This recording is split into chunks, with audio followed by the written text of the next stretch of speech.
Hey guys, Jackie. I'm going to be showing you how to do the drumline mark time. So let's start by looking at the lower body. So we're going to begin with the feet. I'm going to turn to the side for you here.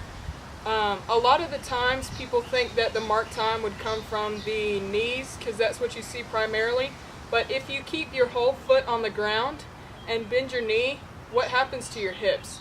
They move down. So from the front, if I bend my knee and I keep my heel on the ground, one hip is going to drop, okay? And that's not what we do in our marching technique, so that's not what we're going to do in our mark time.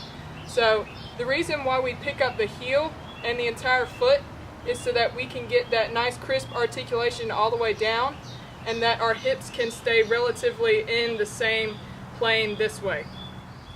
So let's just say that the knees are just to help the heel come off the ground and replant, okay? So if I'm marking time, the knee is never very articulate, okay, because that's going to affect your hips, okay? The knee is going to be legato so that you can allow your heel to be the staccato beat motion directly on the beats.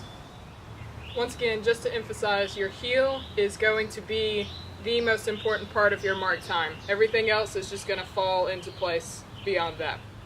So moving up your body to your hips, they're going to take the weight off of the impact from the heels so that it doesn't affect your upper body. This would be the same concept as how we did the heel to the knee, whereas the knee isn't articulate. The hips are going to be even less articulate. So you're going to find your hip bones, they run all the way back here. Make your hands like this and feel your hip bones, put them on there like that, and you're going to feel what your hips are doing while you're marking time.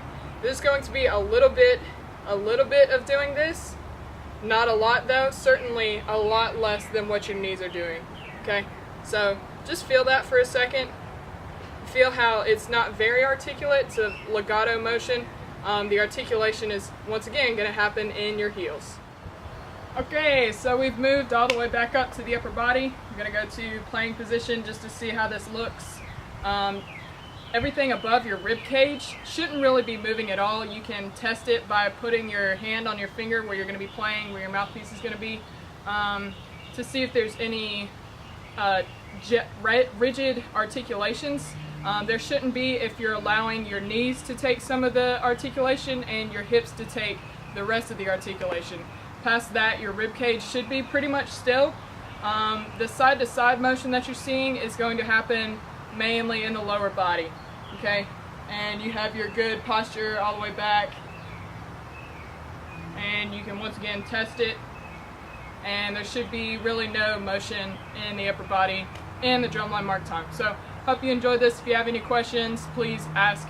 Don't be scared to ask questions.